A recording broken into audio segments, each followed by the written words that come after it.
Ladies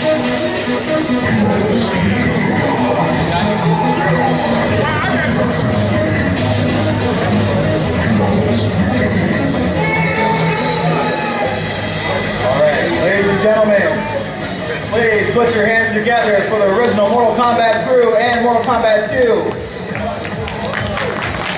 Come on, let's go!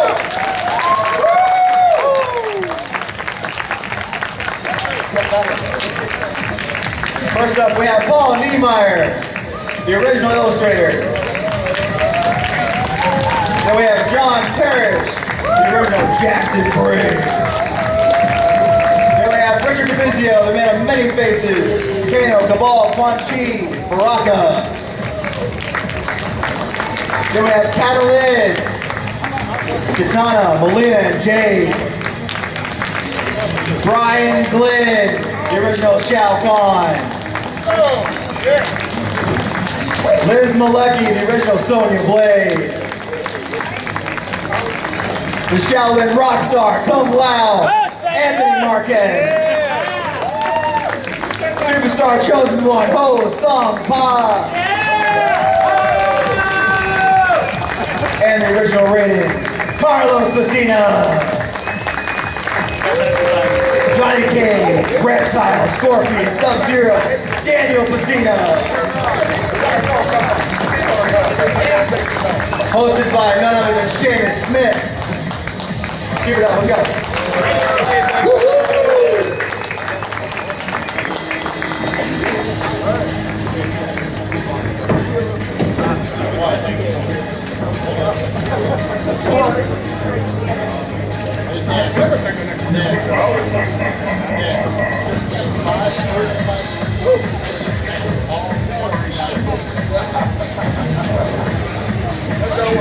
I think now that we've got this is so awesome. I don't know if you guys can see this, but everybody's got a seat now. This is great. So guys, welcome to our Mortal Kombat panel. We have general questions for all, but we also have in front of every one of our players a Mortal Kombat beer, just to make this a little more interesting. This is a beer. It's a sour edition, so we don't know what's going to happen. Some of them might drink it. I'm just checking it out. We'll see. Going on eBay. And just so you guys know, all of your mics are hot, so pick them up, start speaking. We will take questions from the audience as they come up. We will have a microphone right there on the stand for audience questions, so you don't have to yell, which makes it a lot easier. So, starting, why don't we do some basic general questions? Like, how did you all become part of the Mortal Kombat universe? I will answer that, Yeah, but first I will have to say that John Tobias called Rich DiVizio first to get my number. That's right, because you weren't available, so John Tobias called me and said, you know, get the rest of the guys together because we're going to change the world. Actually, he didn't say that. In so many ways that I called Daniel and... yeah, actually, Rich John has came been to trying my house. Yeah. So this is the type of guy Kano is. Tobias calls my house. I'm like, yeah, I'll eventually call him back. Rich comes to my house. Why didn't you call John back? I was like, what? He's like, John's been trying to get a hold of you. And I was like, oh, okay, I'll call him. And then Rich was like, no, you need to call him now. Right now. So Rich walked me to my phone and made me call John Tobias. did Rich dial up the number also? Right? I don't recall if Rich dialed the number, but he might have. So then basically, Tobias was like, hey, congratulations, we just got through filming Teenage Mutant Ninja Turtles. And then he was just like, you know, we talked about a film project that he had back when he was in high school, where Rich DiVizio almost got killed, and me, my brother, and John were all in a car accident, but that's a different story. We all almost got. But we were going to film a movie. Because he wanted to be a movie director. But anyway, he was just like, hey, you know, remember along that line that we wanted to always do a Kung Fu movie? How if we do a Kung Fu video game where the guys really know Kung Fu? You know, and to that point, you know, we play Street Fighter and other other games. Ho really loved Pac-Man. Yeah, Jax really likes Pac-Man. Carlos was pretty flexible.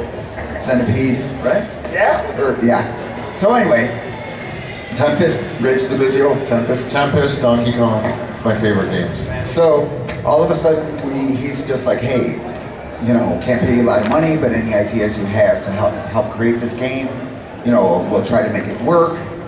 So from there he was like, first thing we need to do is we need to make a video. He goes, I got drawings, come in, look at my drawings, and we're gonna put some choreography together, and we're gonna present this package to Midway. And so I asked him, like, you know, at the time, Hosung and I and Rich were competing. So I was like, okay, I'll come in, you know, before workout.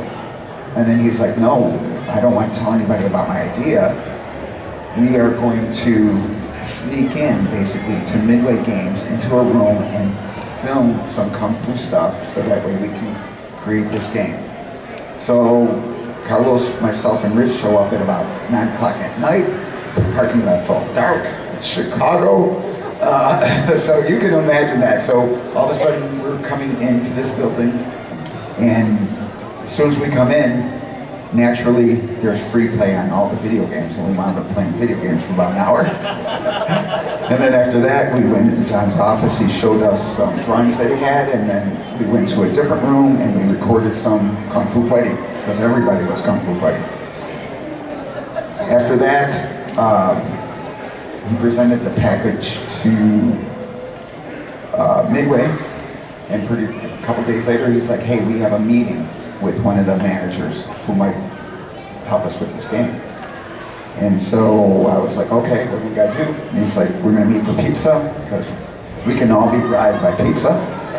And we met with Ed Boon, and we talked about more ideas and tried to pitch this game to Ed. And then a couple of days later, John called me up and said they're not going to make this game. They decided to make a mainstream fighting game with Jean-Claude Van Damme. And then, you know, I was like, yeah, I could kind of understand that, because, you know, they have to make the quarters, and this is it was, even though it's going to be a filler game, they probably needed it to make some money. So all of a sudden we were not doing our project, which later on is called Mortal Kombat. And I think everybody knows what happened after that. Jean-Claude Van Damme said no, so John called me up and said, hey, you know, Jean-Claude Van Damme wants to get paid money to make a video game, and the company's too cheap to pay him, so we're back going to do our video game. You know, actually, that's when I came into it, when Jean-Claude Van Damme was gone, and all of a sudden there was a panic.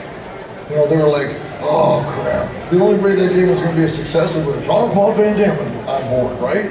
So that was their mental attitude. Every time they talked about it, that was how they acted. Like it's got to be a big flop, let's just get it over with and get it done, you know. I think at that point they were in a big hurry to get it done. There were no staff artists that were available, so they asked around, and Greg Ferris, who had been my boss at Bally back in '82, suggested me, and I was a freelancer at the time, and that's how I got on board with it. And when I came on, it was still called Dragon Attack, and that very first meeting, we sat there for an hour talking about everything, and I'm writing furiously, and my pen gave out, and Ed Boon goes, oh, as I'm putting all my stuff together and walk out the door, and he goes, oh, almost forgot, we're changing the name, Mortal Kombat. Oh, well, maybe you should have led with that. And I mean, I've been talking for an hour here, you didn't even bother to mention that. So I write down Mortal Kombat, and he looks at my shoulder and he goes, with a K. You know, like, I'm like, okay, great. And my pen ran out, I had this green marker, and I was writing this big green marker, Mortal Kombat, across it, and that's what I used to take home to make the game. So a lot of you came into this with a martial arts background, but some of you didn't. How did that affect you doing the parts for the games? Liz, want to answer that question? Yeah, I didn't have a martial arts background. I got into the game from this guy over here, John. We were training at the same gym. Brian Glynn, everyone. Yeah. Shaw Khan. We were training at the same gym together, and he said they were looking for someone to play a part in the video game. So I think he gave my number to Tobias, right? Yep. Or he didn't. And I called him up and went in for an interview, and he just asked me to take my shirt off, and then I got the job. So I didn't really have that. I'm sorry, could that happen today? Probably not. I don't think so. Yeah. I don't think so. But, so I didn't really have any martial arts skills. I did a little bit of boxing and stuff, so I knew some fighting moves. But yeah, my character really didn't require many martial art moves. It was More just sitting in the chair. force. It was more force, so that's basically my story. That's the Cliff Notes story. I don't want to get into a long. How about this?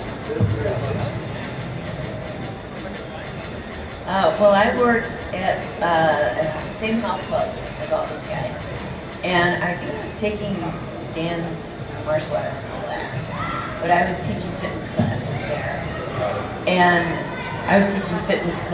there, and so they just asked me if I wanted to be part of the game. I had been a dancer before that, ballet, modern, and jazz, and so they just thought that I could copy the moves at least well enough to be filmed for the game. And so I did. It was great fun. So you brought dance into it. Well, I didn't bring dance into it. I was able to, I guess, pretty correctly copy the martial arts moves enough to be filmed. I'm sure they would all beat my ass if I ever, tried to have a actual fight. I'm sure I would die, but I would look good dying. Yeah, like for Liz and John, when I approached them for their pure physical athletic ability, because even though they did some able to kick and stuff like that, they looked formidable.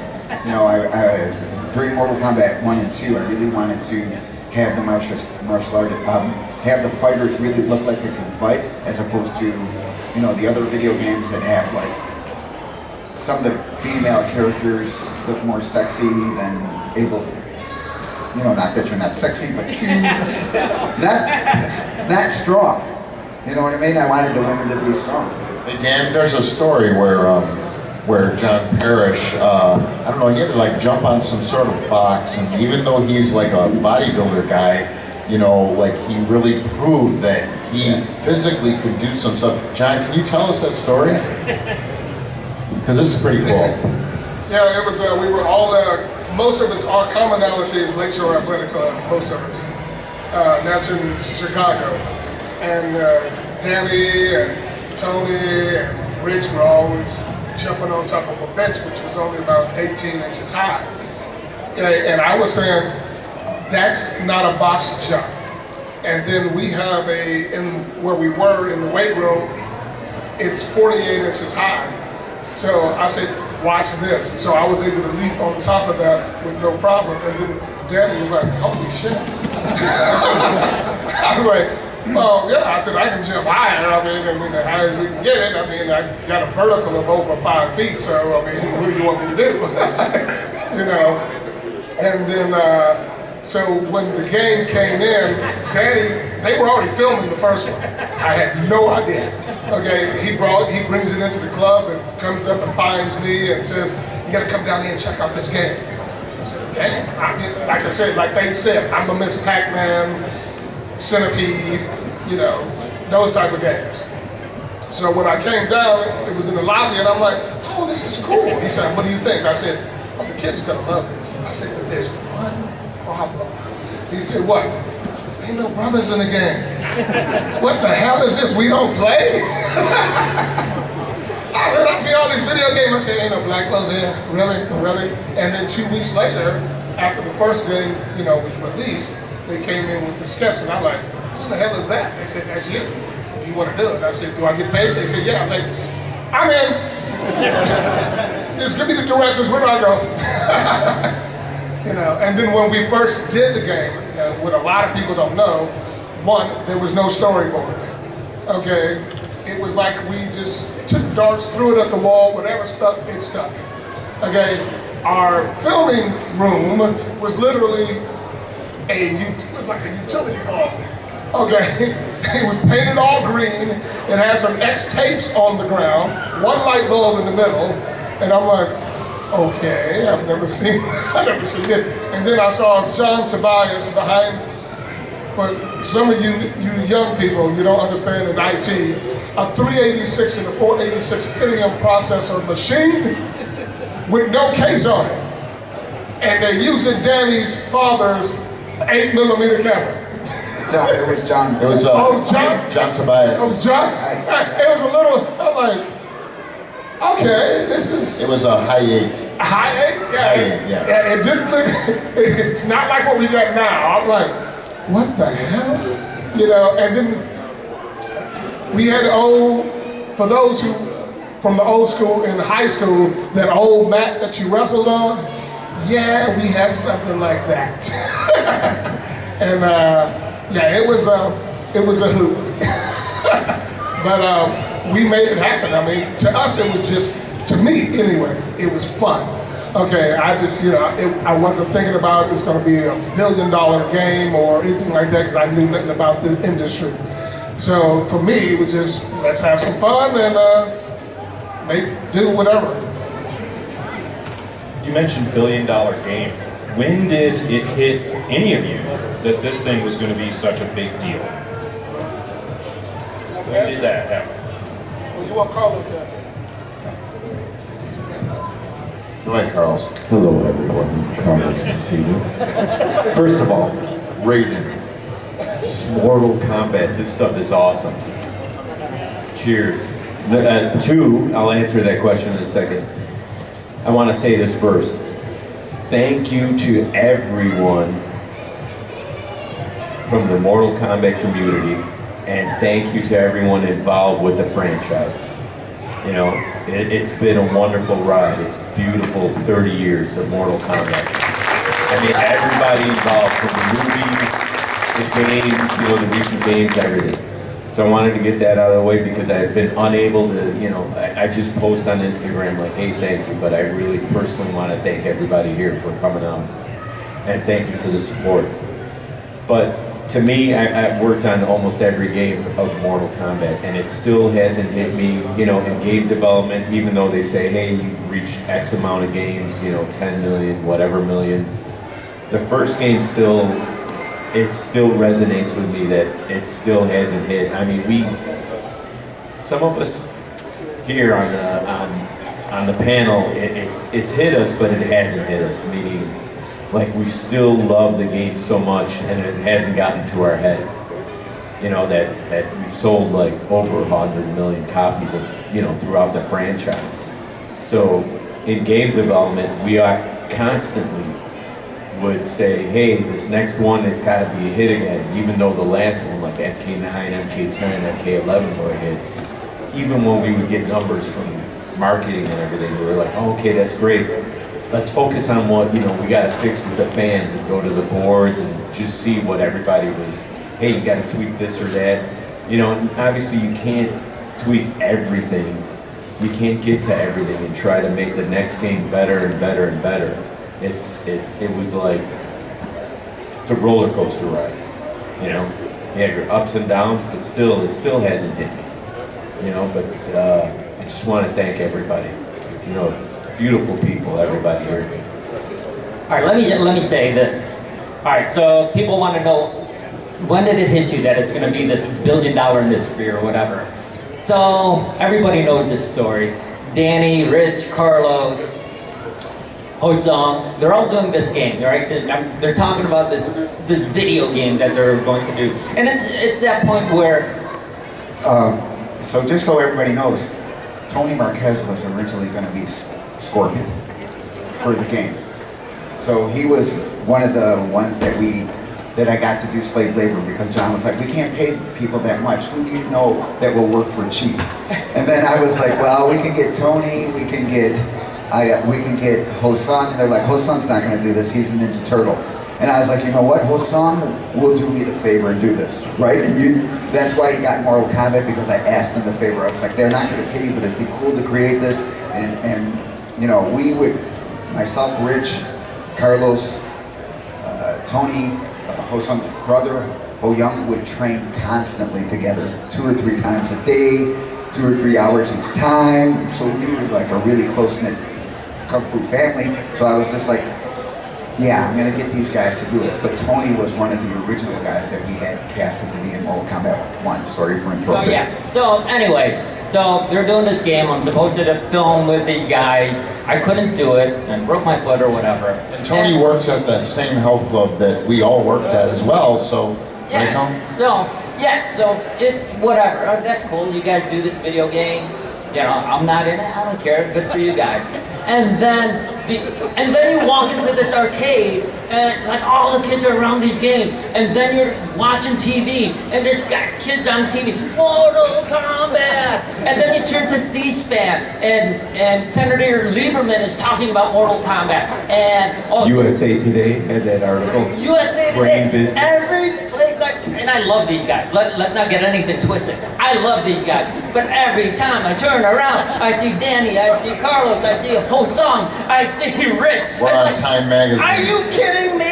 How am I not part of this thing?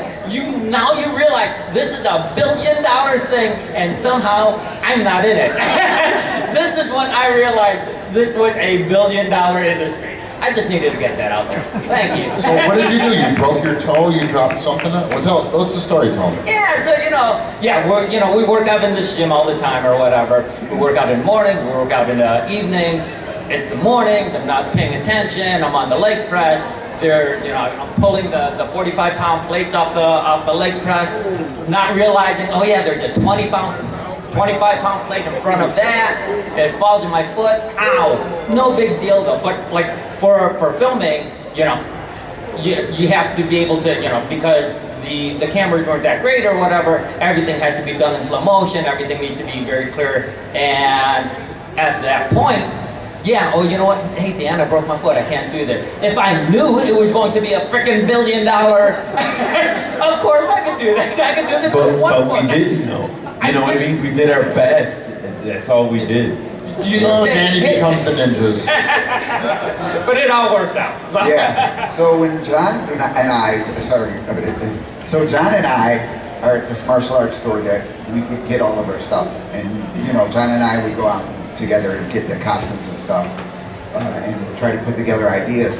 And so we're getting these costumes at this Halloween shop.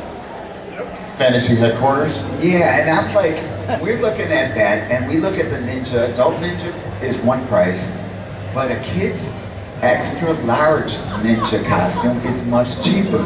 And so I start laughing, and I'm like, just because we would poke fun at each other, I was like, we could stick Tony in this and save money, because John is paid for the costumes for the most part out of his own pocket, because there wasn't a budget for this. A lot of the costumes that you see in MK1 came from our homes. So everybody's like, oh, you dressed up like Jean-Claude Van Damme. And I'm like, no, that's just what we wore, remember? That's what we wore during that period, during the late 80s and early 90s. We would wear that in public. Some people wear bell bottoms, but we would wear those spandex. Anyway, so I was like, let's just get this, because we'll just stick Tony in it, and he'll just have to deal with it. So all the fun and games aside, the night before we're gonna film, he breaks his toe. We're already behind in time because we didn't have, John and I spent 6 days locked up, 8 to 10 hours a day trying to create the pathway, trying to create this game, just filming every martial art move, taking a look at it. During that time, one time we looked at something and man, this kind of we gotta think of a way to finish him. We think we need to do finishing moves, because you can't just end the game. I was like, yeah, he's like, how would you end the game? And I'm like, going like this, and then he's like, we filmed it, and then we were like, we can't really end the game like that. we gotta end the game like some kind of finishing move, or, you know, like in the Kung Fu movie, all of a sudden they have this secret move and they pull it out and they kill the guy. And I was like, oh yeah, we gotta think of a finishing move. So we're just kind of going through that type of thing, and we're gonna stick Tony in this kid's costume. He breaks his toe. I have to do it. I have to step in to do that. And all of a sudden, I am wearing a child's, not so much funny, I am wearing a kid's extra large. And there's a big difference between Tony and I. First kick, rip it. But this is like a gaming studio. There's no safety pins. We have plenty of straight pins. So we're putting this ninja costume together where it tore with safety pins. So I'm doing these rolls and stuff, getting stuck with these safety pins while we're trying to do that. But like in a board. Yeah, pins that you put in a board. And that's what we're using to hold this costume together. So that's how cheap it was. You know? Mind you, just to be clear, I'm the exact same size as Bruce Lee. Okay, so let's just get that right out of the way. I'm the exact same size Bruce as Bruce Lee when he Lee. was like 12. Oh, you want to comment on that? No, I'm gonna comment on that. Because you guys try to stick me in the same type of suit. And I had to tell the seamstress, this ain't gonna work. It ain't gonna work. And she said, she was so adamant and she was so cocky. And then Danny said, okay, just jump up and do a kick drum. And I said, okay. As soon as I jumped up, thank God I had on tighter whities that day. Because it split straight in half. I said, told you it ain't gonna work. And since it was back in, you know, the late 90s, mid 90s, you know, I don't know if y'all remember the girl who did her spandex thing. I said, just buy me some tights. Buy me some tights. I don't need a shirt. Okay. I said, I'm pretty ripped. And then I said, you know what? I can put on boots. There we go. And I still had my military boots because I was just recently discharged from the Army. So I'm like, oh, this looks good. Okay. Well, what y'all gonna call them? They said jacks. Yeah, we're gonna have to throw something a little bit like Major Jacks.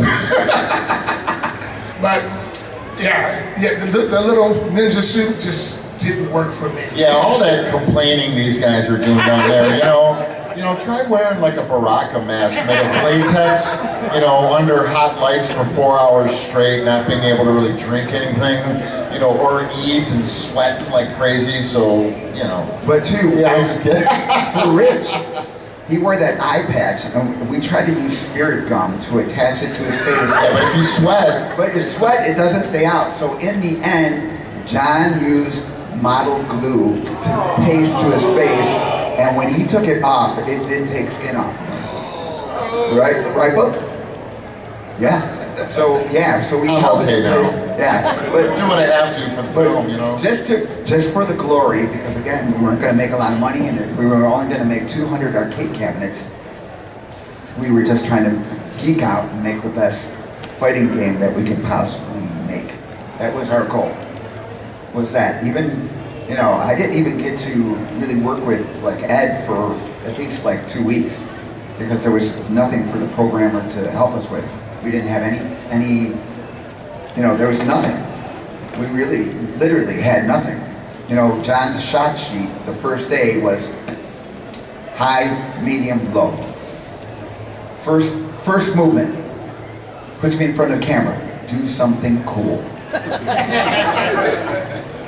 We just started filming and Started to do cool things. Yeah, it started to do cool things. We filmed for 2 days, about 20 hours, and that film is the original footage is all gone because we erased it to save money. But anyway, we filmed it, and then John was like, "Okay, hold on, I got to take a look at it." So he kind of showed a little bit to Ed to show you what we're trying to try to relay the idea of what we're going to try to create, and then he comes back to me and he's like, "We can't use any of that footage."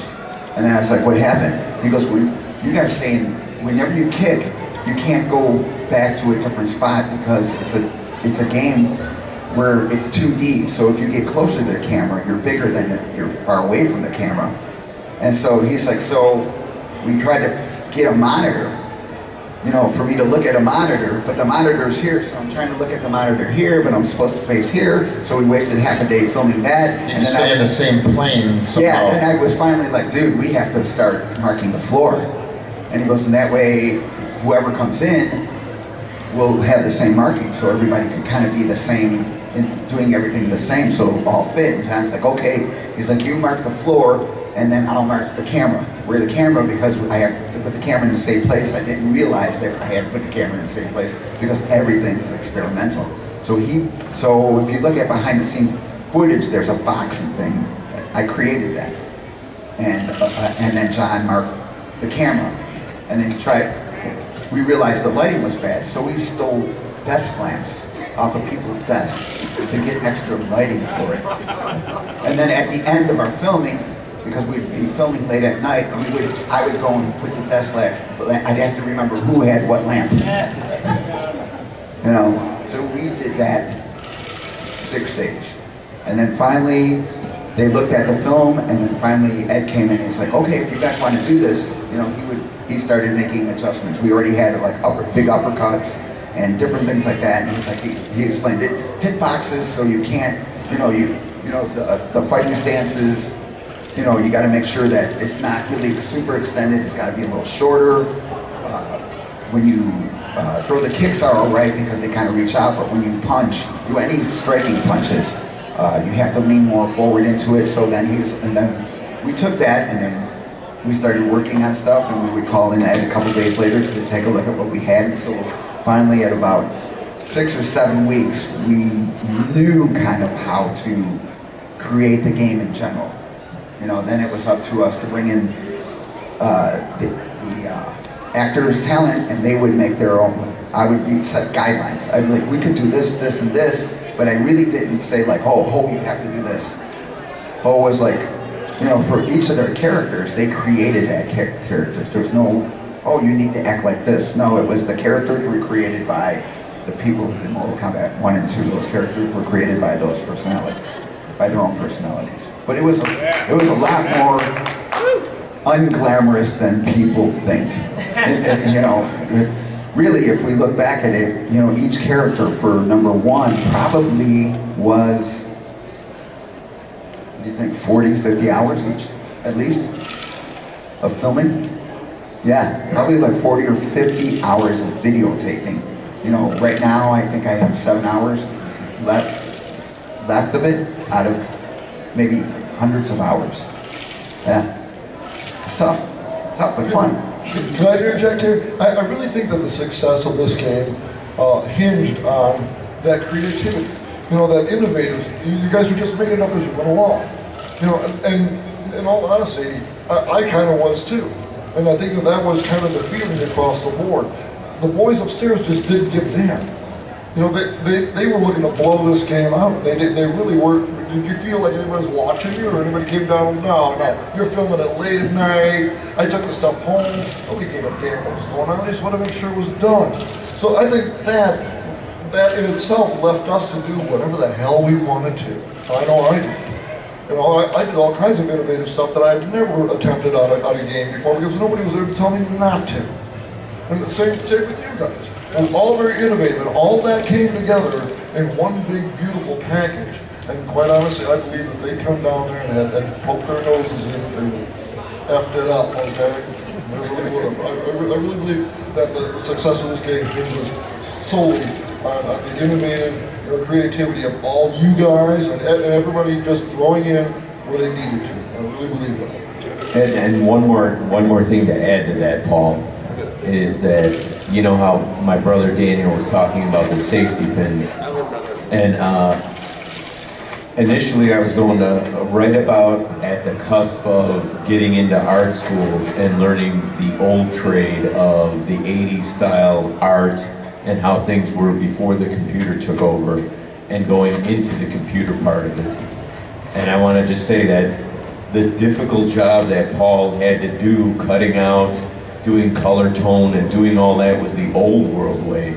right now we can do it in Photoshop within, you know, X amount of time, whether it's 40 hours, 8 hours, or whatever, 10 hours. We're talking maybe a month, 2 months, 3 months of him cutting things out or getting the color correction and doing things. So he had to deal with struggles as much as we did in the studio, but also on the art side, because it was just at the cusp of the computer, you know, Photoshop was just barely getting into 1.0, you know, with ILM doing all that work with, you know, Photoshop and everything.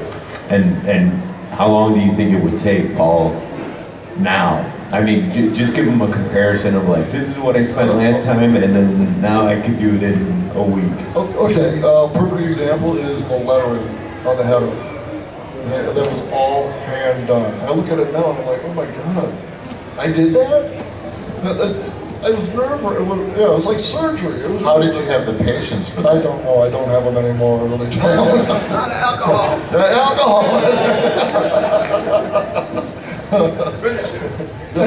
We didn't have 420 at the time, but I had the 420 going on. So, yeah.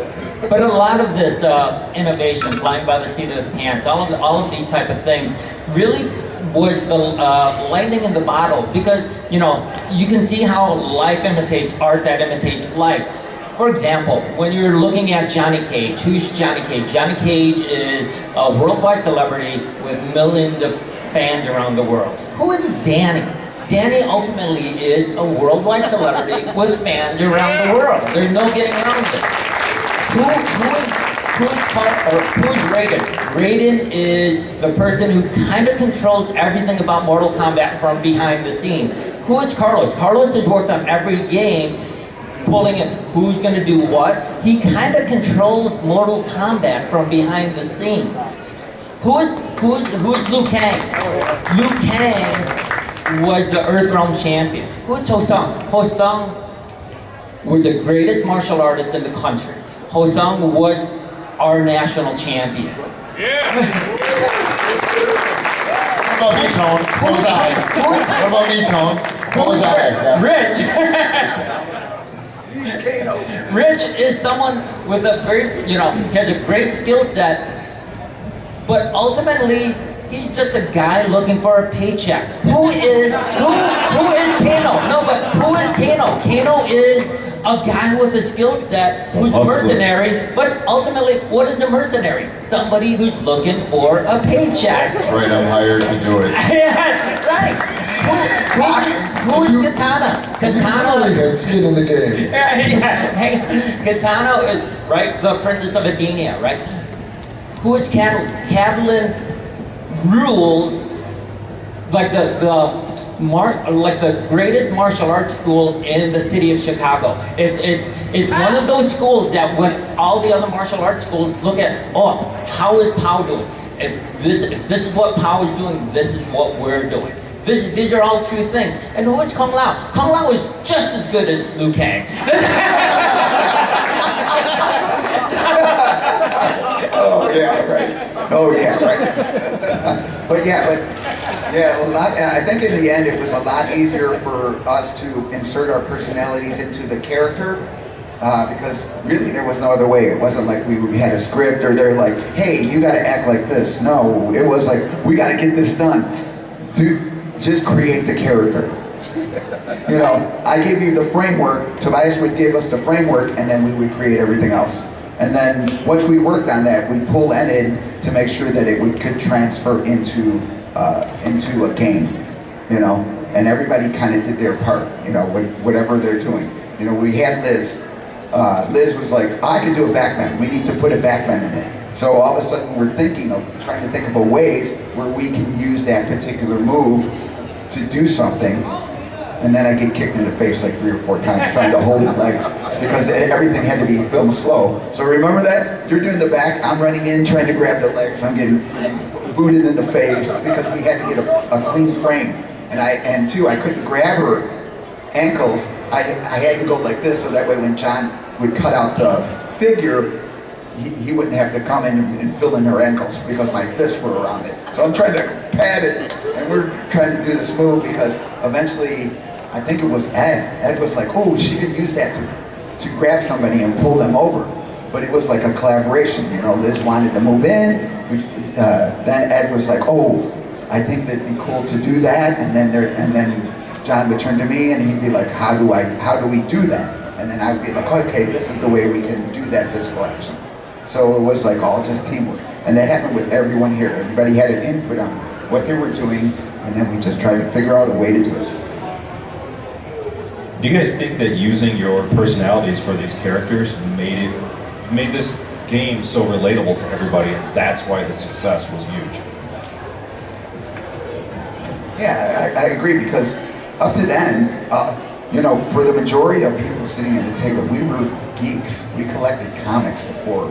We played Dungeons and Dragons. You know, we would do stuff. We would go to the arcades together. Sure, we did kung fu, but we would be all going to arcades. Or I remember one time, we threw about 12 or 15 people into my car, and one was John Tobias, and we drove an hour and a half to watch Ralph Bakashi's Lord of the Rings. You know, rotoscoped. So that's how geeky we were. I got something to add to that. Because I worked out with these guys and knew them so well, you know, all of us growing up together, including working out, you know, working with Brian, Glynn, working with everybody, just trying to make that characteristic consistent throughout every Mortal Kombat game up until MK11.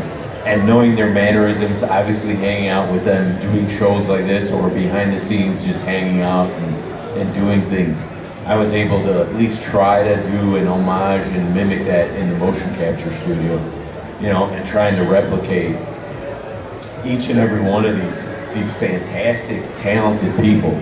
I mean, at some point it's very difficult to, you know, to do these things, but it's a success because, you know, I worked so closely to all these talented individuals, and we were able to continue on that heritage, and hopefully it goes on even further, you know, for another 30, 40 years or whatever, so. Yeah, to add on to that, you know, for that question, yes, it is everybody's persona that is so different. And since we've embarked on this journey, it's been 30 years. We've all known each other. Before that, I didn't know some of them, they didn't know me. And I said, when I played, Jax, I said, well, look at the character. He's military. I'm a vet. He's loud. That's me. I said, I do it in my own studio every day. And I said, this is who we are. So, and what makes it successful is not only you all who played the games for God knows how long, okay, and some of you named your kids after us, which is okay. But, I mean, that's what makes, because we're not cartoons. That is one of the biggest differences, 30 years. And next year is going to be 30 years for Mortal Kombat 2. I said, but we are who we are. You meet us in the streets, you meet us at a club, we are the same people all of the time. All you had to do was come to the after party last night and you would have saw. But your personalities made them three-dimensional characters. You know, I mean, the other fighting games don't have memorable characters. They just don't. And you guys are. I think that was the big difference. It really was. If you want to, like, in video gaming, if you want to meet Mario or something, you're not going to meet the real Mario. You're not going to meet a Pixel, Tekken or Donkey Kong, whatever, Pac-Man. You're not going to meet a person. I'm thinking this is like the only game that you can, meet the people that were actually on the screen that you were playing. Unless we were the first, I'm guessing, probably to do that. Early on, there might have been another game before. I forgot what the name of it was. Pit Fighter. Pit Fighter, right? Yeah. But that's the thing, there was Pit Fighter, but we're not gathering around for Pit Fighter. That's another thing too. I think Pit Fighter as well. So I've seen some footage of that, and the difference between that is the characters that were in there. I don't think, like in the beginning, that they all knew each other as well as we knew each other. we've known each other since our childhood, so we play off of each other in our creative talents and things when we work together in the studio, because we've known each other for so long. So if I'm doing something and Daniel was there when I was filming, I was there when he was filming. If I was doing something a certain way, he'd say, no, don't do it that way, do it like this. And I'd say, you want me to add a little bit more flavor? He's like, yeah, add more flavor. Like the way you do it, like when we're goofing around or something, or, you know, like we would just, you know, hype each other as we were creating this. And then it's just like a bunch of friends, you know, coming up with shit. And like, you know, when you do something that's awesome, that friend's like, yeah, that's so cool. Now the thing, or it sucked, and just do it again, whatever. But the thing is like that game, that was, I think, one of the first digitized games before Mortal Kombat, you know, those guys were probably like from like an agency, where this actor comes from this agency, that actor comes from that agency, different walks of life, you don't know, you know, they don't even know each other, these actors. They're not playing off of each other. So, personality-wise, you know, I don't know, it might not translate, you know, director-wise in the studio, you know, I'm not saying this happened, but they could have very well just went in to film this game, and, you know, the actor could have went up there and was like, all right, so what do you want me to do?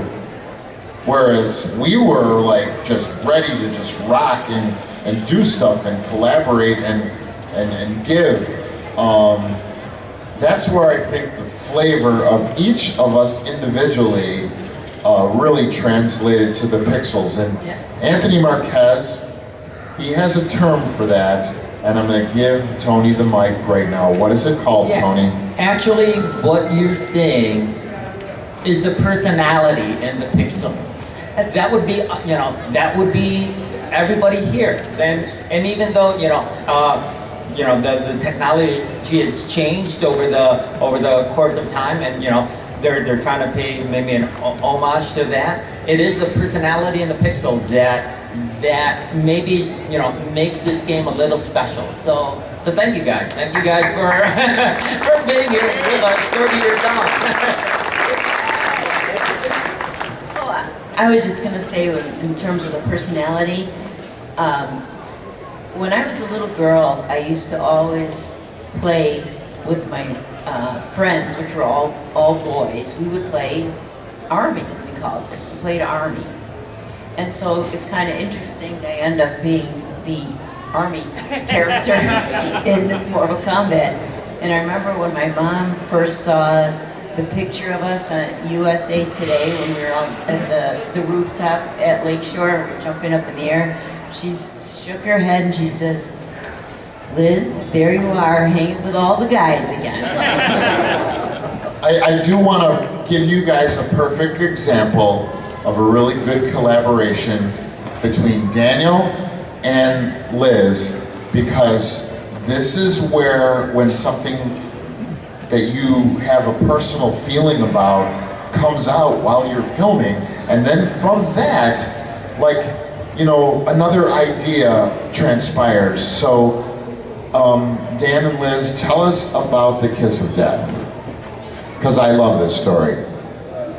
Okay. And what Liz says about it is so like endearing about how she is as a person, and that's what creates this famous. So these guys have already heard the story, and most of you might have heard the story. But okay, we need a finishing move for Liz. John comes up to me, he's like, we need a finishing move for Liz. What are we gonna do? And then I was like, oh, the Kiss of Death. And then John looks at me and he's just like, she cannot kiss anybody. They won't let us do that. And I look at him and I was like, so we can electrocute a person, rip a person's heart out, punch a guy's head off, burn a person. We didn't get to Ho-Sung yet because Ho-Sung wanted to go last so he could one-up us. Because then he would be like, oh, you did that move, I'm gonna think of a better move than you. Okay, and that, again, this is the personality. There's just This is true. So then I look at John and I was just like, John, really? And he's like, yeah, we can't do that. You can't kiss somebody. And I was just like, well, what if she kisses her hand and blows it and it looks like a little butterfly and it hits, and then he's like, oh, we can do that. And I start laughing, and Liz looks at me and says, why do I have to kill anybody? Why can't we all just be friends? And so we just bust out laughing, but that idea of being friends, of not killing somebody, of being somebody's friend, later on, I think, in my opinion, turned into a friendship. Just by that, because we started all laughing at that, being like, that's ridiculous, be friends, this is about murder, death, kill. Why would we do that? You know, so with that just all of a sudden, we had another idea for the next game. And you know, during the first game, there were so many ideas. We wanted to have tag teams for the first game. We wanted to have 3 fatalities for the first game. We wanted to have, with the tag teams, that was only Carlos and Rich could be the tag teams. So only their characters could have the upper hand by coming in and then saving each other. And then Ed was like, no, we can't do that because the gameplay will not be good.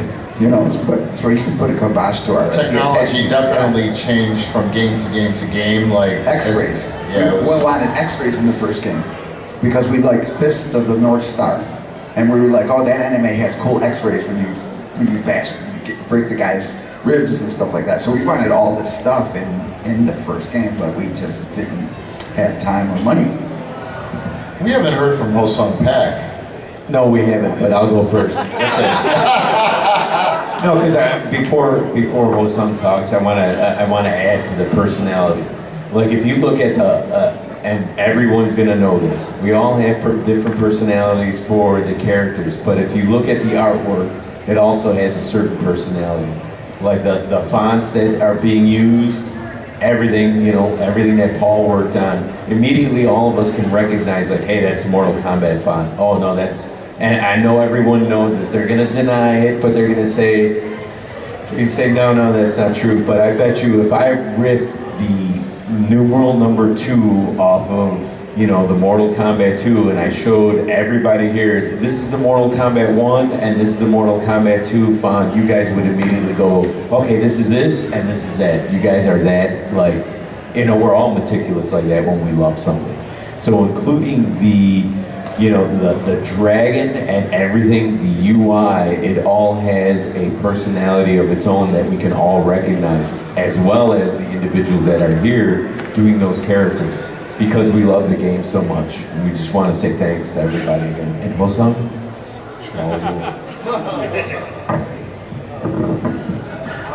So, I will say one last thing to that, and that is, the games that are made now, there's hundreds, if not thousands, of people that touch the game, right? You make games now? The games that are made now. Oh, okay. Games that are made now, hundreds, if not thousands, of people touch the games, right? What's very interesting about this game was that there's literally a handful of people that touch the game, right? The actors that were involved, which was the 5 actors, and then I believe about 5 people, programmers and artists, that came. So let's just say about 10 people. That will never happen again, where 10 people touch a video game of this caliber. So I believe that is part of the successes they were talking about, that literally 10 people touched the game, which will never happen again. And the 10 people that did touch it really cared. Everyone from John Tobias, Ed Boon, to all the actors, right? And all the artists. Really cared about the game, and that will probably never happen again. And that's why I think the success of Mortal Kombat happened. Nice. Well said, well said. So keeping Ho-Sung on the microphone, we got to hear more from his voice. How different was it filming this game compared to a movie?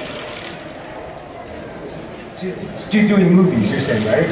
Yeah, so, the difference between games and movies. So, films, so the first film that I ever did was Turtles. I don't know if you guys know that. I played the character Raphael in Teenage Mutant Ninja Turtles with Daniel playing the foot soldier, and also Rich down there playing the foot soldier.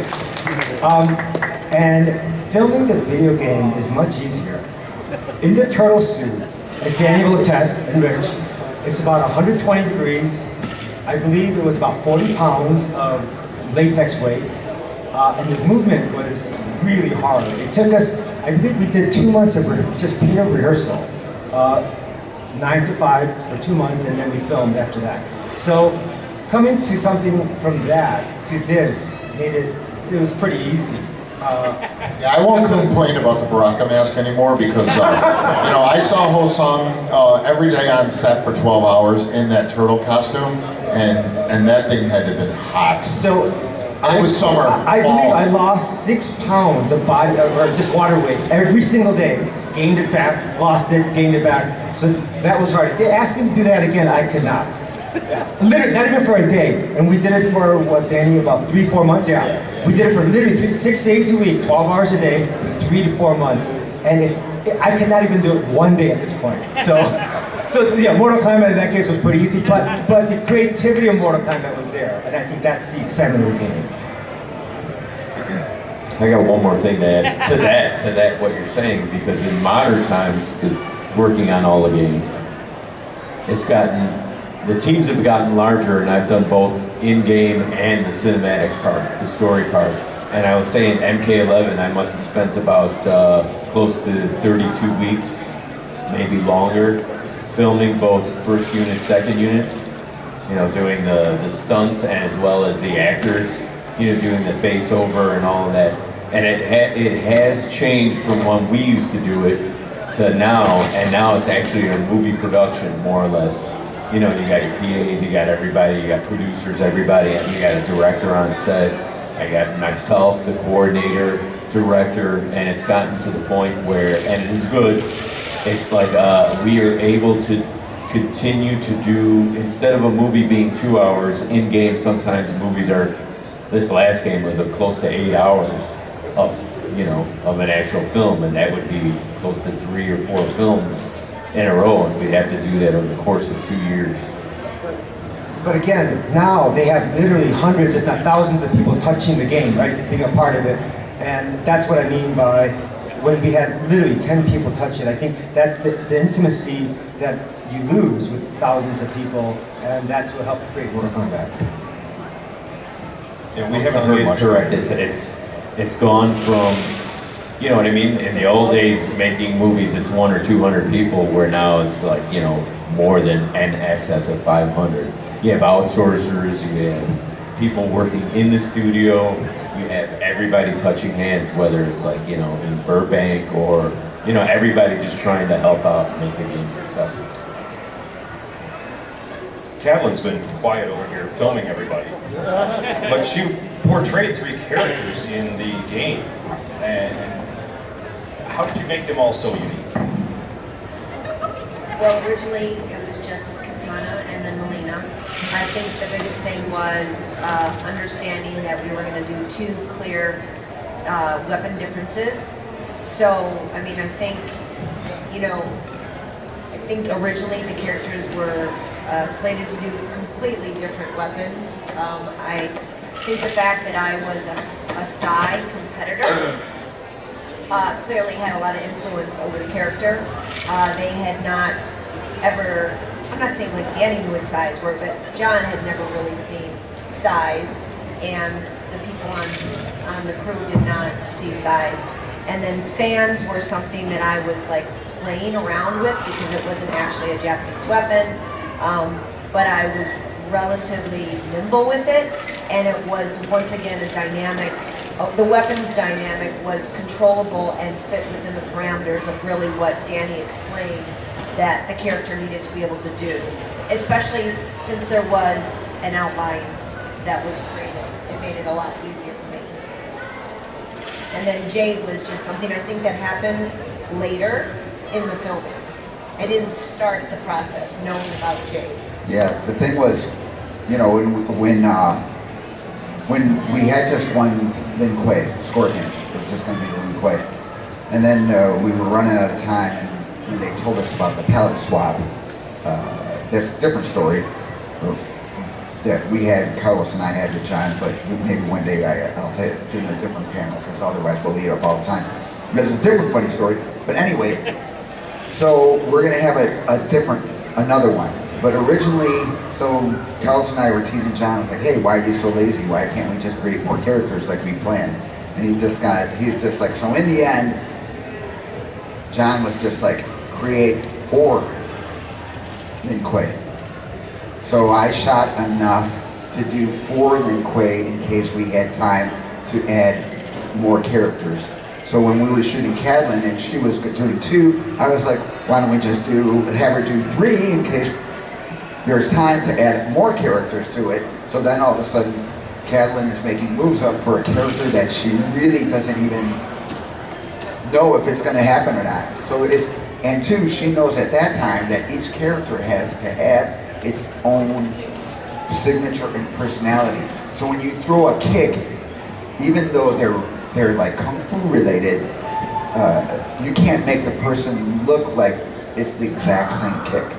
So you have to really look at it and be like, okay, consciously I'm going to make the kick, each kick a little bit different, and we did that with all the characters to make sure that when you threw a side kick, it wasn't the same, it didn't look the same as the last person, because again, there's only, you know, a lot of times there's only certain ways to make a fist because you'll break your hand if you don't make it correctly. So same thing with this thing. We were trying to make each kick just a little bit different, so that way when Katalin was doing her moves, nobody should be able to really tell that it was the same person. They could be related or twins or however, because the story wasn't developed until after we were done anyway. So for the most part. So it was just kind of like, okay, Katalin, you got to do another character which doesn't look like the other 2 characters, but we won't know if we're going to use it. So she was in charge of trying to develop that. Yeah, and I think the fact that I had been a forms competitor as well, and I was also a weapons competitor, and I competed in more than one weapon, you had a lot of that as a resource.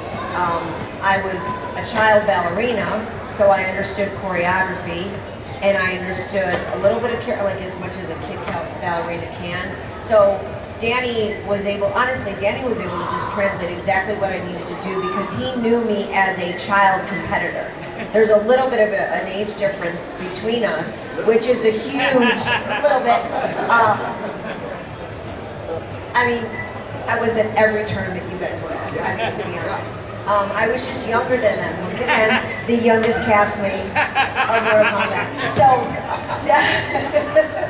So at that time, you know, when I was a kid, I mean, Danny was a grown-up, so he knew me as a teen competitor, and, you know, I was relatively successful as a youth competitor. I basically just used that, and Danny was able to just kind of speak my language and just be like, well, you know, like when you compete in the open, it looks completely different than when you compete in traditionals. I'd be like, okay, I got you. So like Melina was kind of like that character that was traditional or more traditional, and Katana was meant to be a little bit more like the spirit I had in an open forms division, which had a lot more latitude. It wasn't so strict in the way in which you were judged. You could be more creative. And that's kind of how I accessed what I thought I could do. Then I just pulled moves out of forms. And Danny would just say, that'll work, that won't work.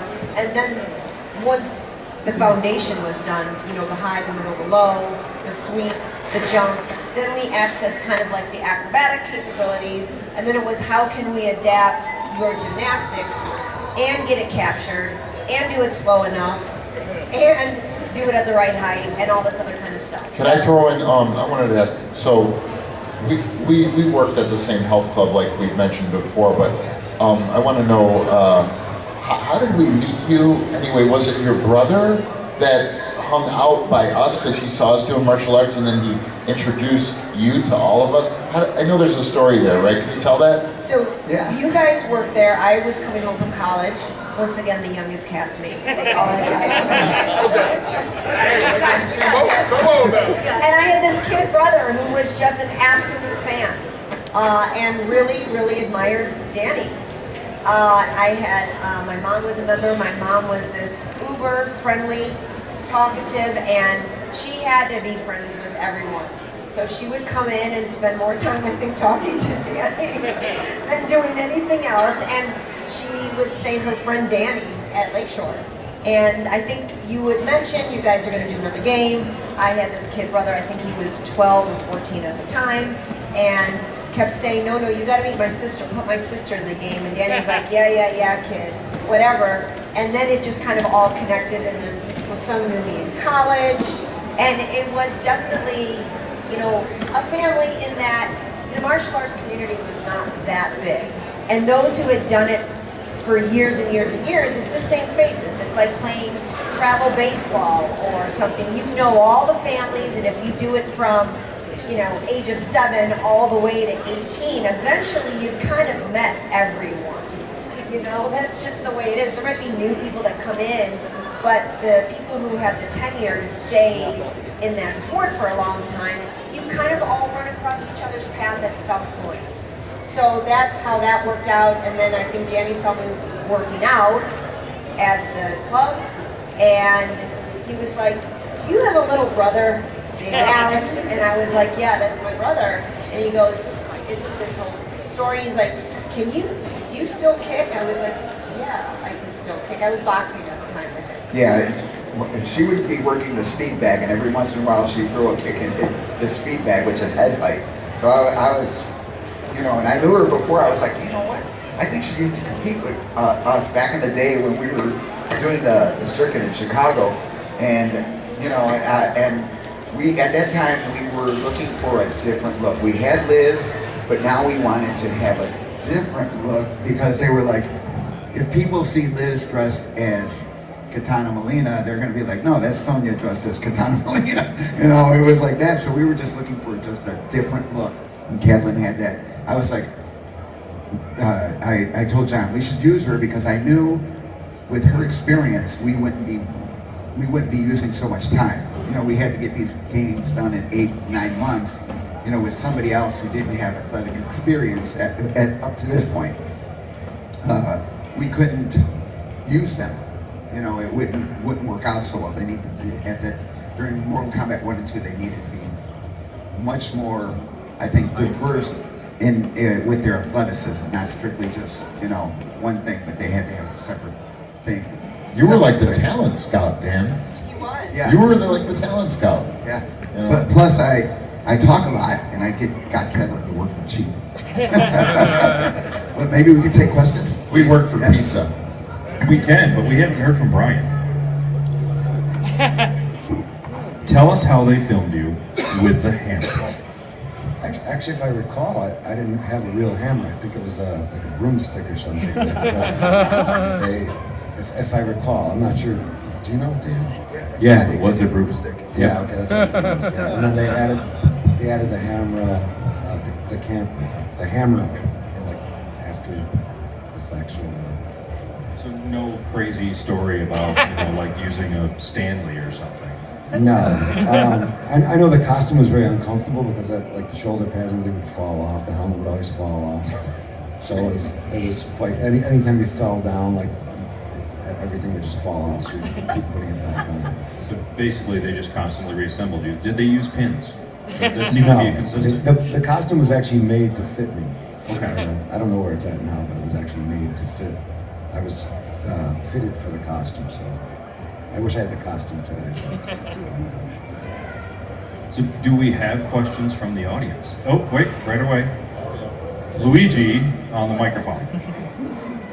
Okay, question I've always wanted to know: how did the dragon logo come about?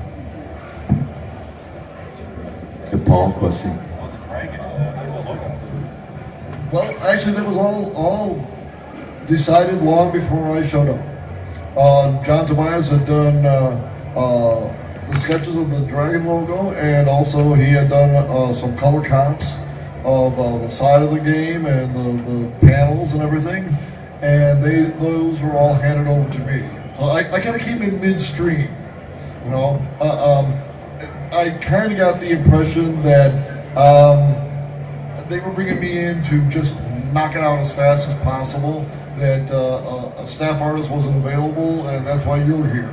So, you know, shut up and work. Well, thank you guys for showing up today. And one question that I've always wondered is, you know, you guys have obviously put blood, sweat, and tears into this game. But I keep hearing about, you know, the trampoline and the light incidents at the thing, like you guys would be jumping up and hitting stuff, hitting the ceiling. What was the one moment to you they're like, oh my God, that's gonna hurt, or, you know, it's something that made you uncomfortable, or something that made you, and I know Rich has got that story of the costumes that, you know, everything that you've been put through, but physicality, what were you physically put through that you were like, oh my God, this is gonna suck? Originally, when we were creating the first pathway to the game during those 60 hours, I did all the falls and jumps on cement. So, and two, there was no direction of, hey, do this fall. I was doing 20 or 30 different falls, 20 or 30, 40 different times to figure out what we're doing. So what you see is what worked out the best to fill in that gap, because originally we wanted a different reaction for everything. So if you got punched in the face, if you hold one button long enough, you could get a harder punch and then you'd have a totally different reaction. Or if it's a light jab, you don't get hit, your head doesn't snap back. Or if you get kicked in a certain way, you fall a different way. So we had a different vision for than what it turned out like that. But we didn't have a mat. And at the end of those things, I was like, John, you know, you're gonna ask these guys to come in and fall on concrete, and you're not really paying them. They're not gonna do this. Nobody else is gonna be crazy enough to do this stuff. And then John was like, I'll get a mat. So, you know, you're doing all this stuff on concrete. It is a little, you know, you do it one or twice because we all have martial art experience, know how to fall, sure. But when you're doing it 200-300 times, it is quite a different experience.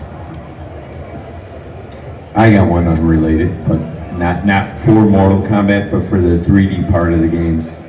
I think it was more towards Armageddon. I had to do close to 40 falls on a mat of a guy, and I don't think we ever used this, but this was, you know, part of product development.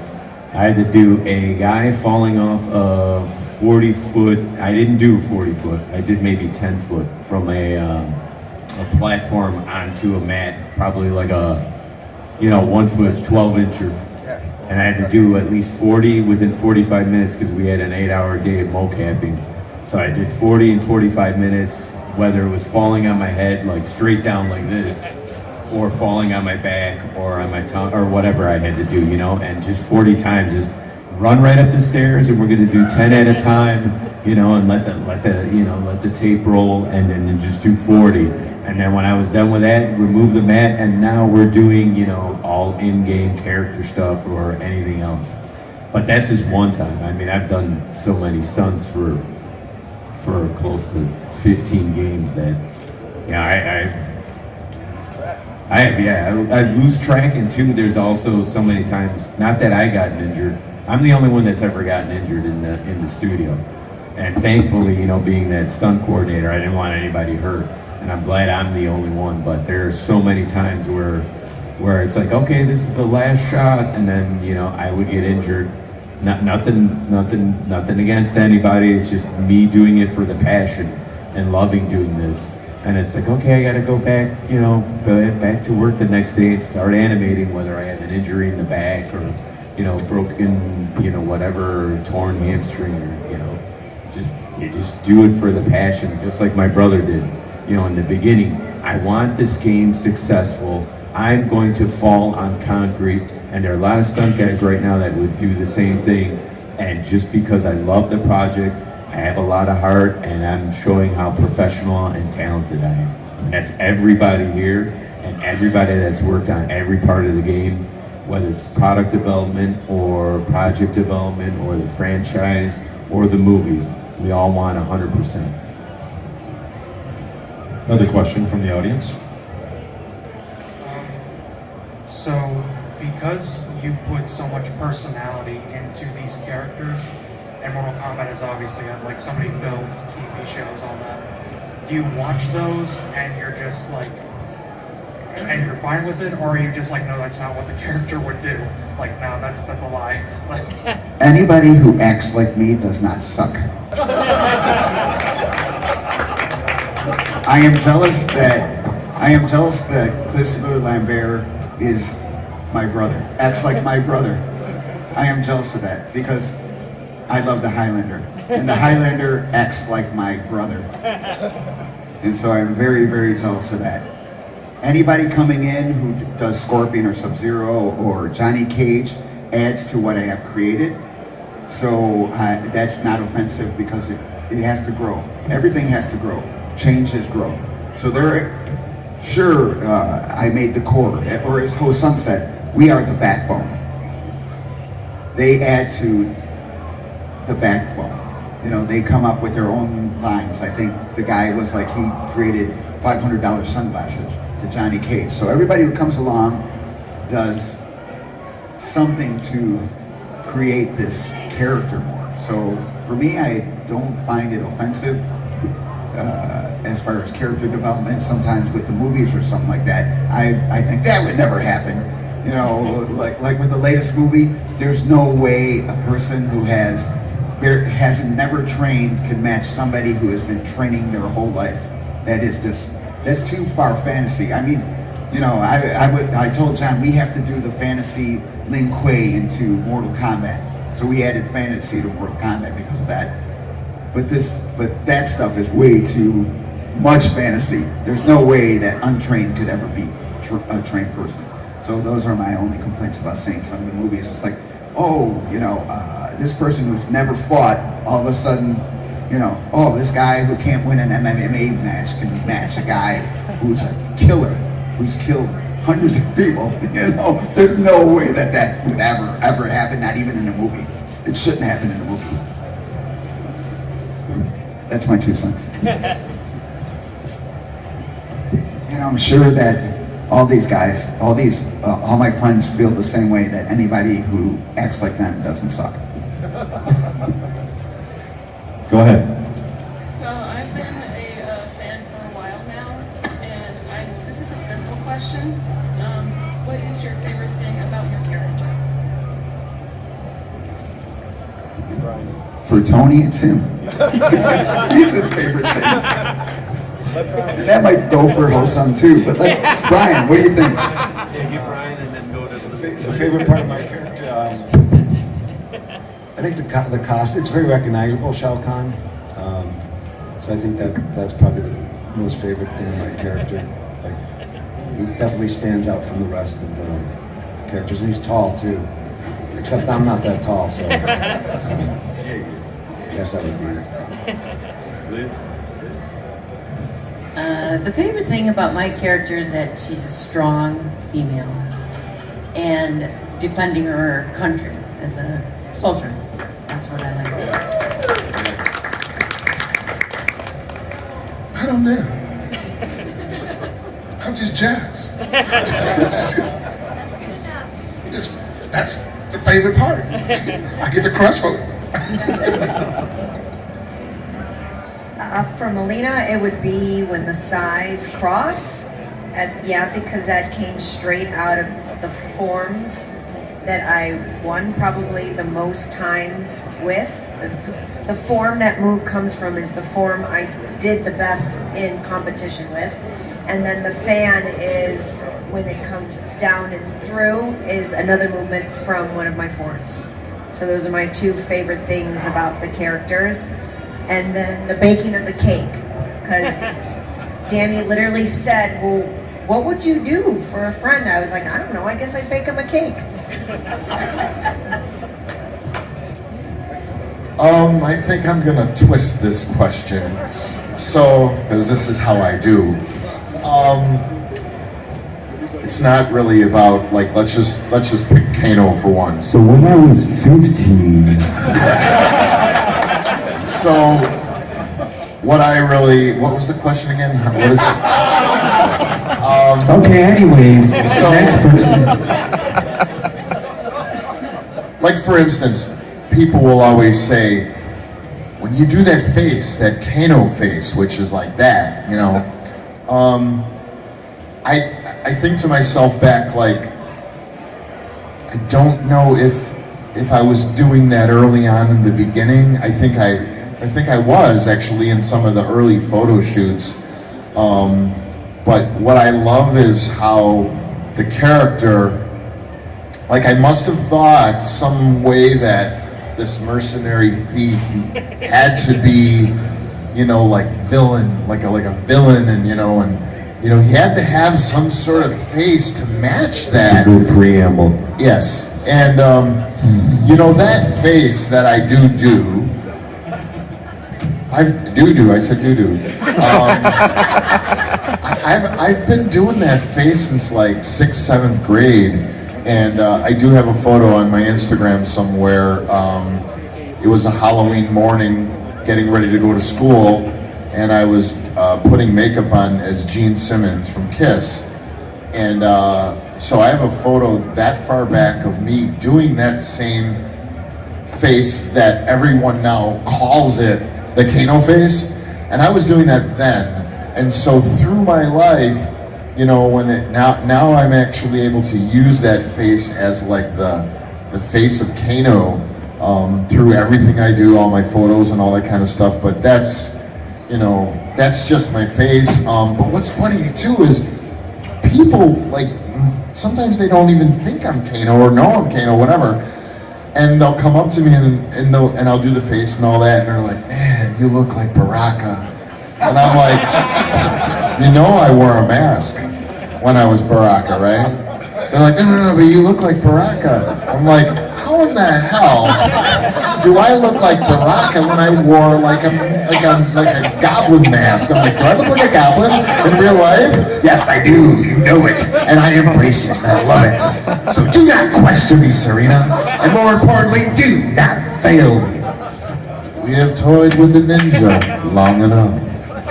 Anyway, I love ripping the heart out, so that's my favorite Kano thing. Is this a mic drop if I go like this? You look like Cabal, bro. I am Cabal. Well, I just want to say, first off, thank every one of you for coming out here to this, taking time out of your schedule, out of your Thanks, day, Mike. coming out here to support all of us, because we wouldn't be here without you guys. So thank you very much.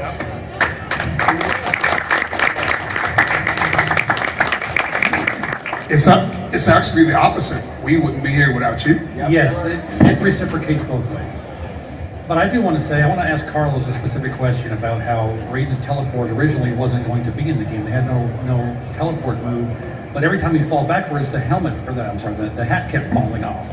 So they just came up with a teleport. So instead of getting back up, he would just teleport. Yeah, it was difficult at the time to keep that hat on, you know, because I was supposed to do a kip up, you know, and every time, I guess, you know, it's one of those things when you're filming, you know, when you're fooling around with your friends and you're out there working out, you can do a perfect one every time, you know, because I think it's because we have an audience, and we would be, and this is a positive thing, we would always try to be competitive with each other, but trying to be competitive in a way where we were pushing each other to be the best that we could be. Like, oh, friggin' Ho-Sung's jumping high, well, I'm gonna try to jump high too. But he was just doing that because he was athletic and wanted to be the best for himself. But we would all see that and go, okay, we want to jump higher. But I know I'm getting sidetracked with that. But with the hat, you know, at some point, John's like, yeah, this is just not working out, you know? And I can't remember if it's my brother or somebody had come up with the idea of like, hey, he just stands there and he just disappears and teleports because, you know, he's a god, you know, and gods would do that. And, you know, it's kind of like that X-Men Nightcrawler, like, you know, we were all back then into the, you know, John Byrne and Terry Austin and Chris Claremont and that whole run with the X-Men. You know, we would draw off ideas for that, you know, Indiana Jones, everything. And I think at some point, you know, it just got to the, you know, hey, you know, you destroyed the first hat. We don't want to keep running to Chinatown buying like the whole stock of hats that they had there. So let's just, you know, let's just come up with an idea that would solve all those issues. So that's in a nutshell. There's obviously deeper, more Yeah, more detailed story about it, but you know, Raiden's book comes out. Exactly. Okay, thank you very much. No, thank you. Thank you. I think we have one more question from the audience over here. Yes, but first, buy a Sub-Zero doll. So that leads to our question. Our question is, let me take that off. So friendships, you guys, Katalin, you kind of brought up the idea about where your friendship came from. The idea of where your friendships, the idea of where they came. So like Johnny Cage's signature, you know, I'm gonna flash throw a signature and to my greatest fan, Raiden with Kid Thunder, where that came out, and then I like to know the idea of Ho-Sung with the idea of breakdancing with the disco ball and all that. Where did that come up with? So that's an interesting thing. It was actually supposed to be a moonwalk. So Danny and John said, "Can you do a moonwalk?" Of course I could do a moonwalk. Right? But after I did the moonwalk, everything was done. And as we were just goofing around, I was doing that silly dance. And I think Danny and John looked at it and thought, that silly dance looks kind of cool. And it took the place of the moonwalk. So hence the silly dance. A lot of times we'd be filming for 8 or 10 hours, and it's physical. And two, you have to do the moves over and over and over and over and over and over and over and over, and I could keep going on forever how you would do the moves. So a lot of, like when he was doing that, at the end he wanted to do the moonwalk, he's doing the moonwalk, and then, you know, he's just getting so tired. Because slap happy. Yeah, kind of slap happy, and then he just starts dancing around, and then we were like, oh, that's even more, I thought it was more awesome, because if Michael Jackson does the moonwalk, that's cool, but this movement and him doing that is like very much not out there. Nobody else does that at that time. So we were just like, and it was like Ho-Sung's personality. I was like, we should do that instead of doing a moonwalk, because that does represent Liu Kang, because Sung Pak is Liu Kang. You know, everybody else who comes in contributes, but he's the backbone. Awesome. Ho-Sung, can you still do the moonwalk? I believe so, but it's been many years since I've tried. Oh, okay. And then I could do the moonwalk. my last question, I know that you guys have interest in getting into the media of where the Mortal Kombat films are, when we re-released it, and now they're about to do a sequel, and you guys want to be a part of that. If you guys got that phone call from WB saying, yes, we want to include the original actors, who would you guys want to play? You obviously can't play as yourselves, I mean, obviously because they got casted, but would you guys want to be a certain character tied into that character that you guys were digitized as, in other words, that's being on film? So, homage, yeah. Yeah, it'd be old Jax meets new Jax. I want to be Raiden. Just put me in as a really kick-ass fighter. Yeah, I got a question. You guys need anything? Pack of smokes, coffee? Basically coming up. No, Dan and Carlos, when the game came out, E3 was going on back then, right? Midway was well represented there. Did anyone ever ask you guys to go out there? How did they represent the game at E3, and what was the response? Do you remember any of the initial response? Well, E3 came out, and it was not technically Midway. So John and Ed came up to me and said, hey, was it E3 or C2E2? Which one? E3. So he was like, it was the Consumer Electronics Show at McCormick Place. But it was E3. But anyway, he was like, they want to have you guys out, so you need to negotiate your guys' deal. And because I brought them in, and I was kind of not technically leader, but I was the guy with the biggest mouth, and you know, had the most kind of going in with the game, had that stuff. He was like, you have to negotiate. So I was like, so I'm talking to this guy, and I give him a price, and then he was like, he was like, for that price, we're only going to get you 2 hours. And so I was like, okay. So it was a pretty high price. But a fan came up to us and said, can we take a picture with you? And I literally jumped up on the table and struck a pose. And then Rich came out and struck a different pose. And we're all, and then Carlos comes out and strikes his pose, and Liz came out and she's doing a pose. And they were just like, holy cow.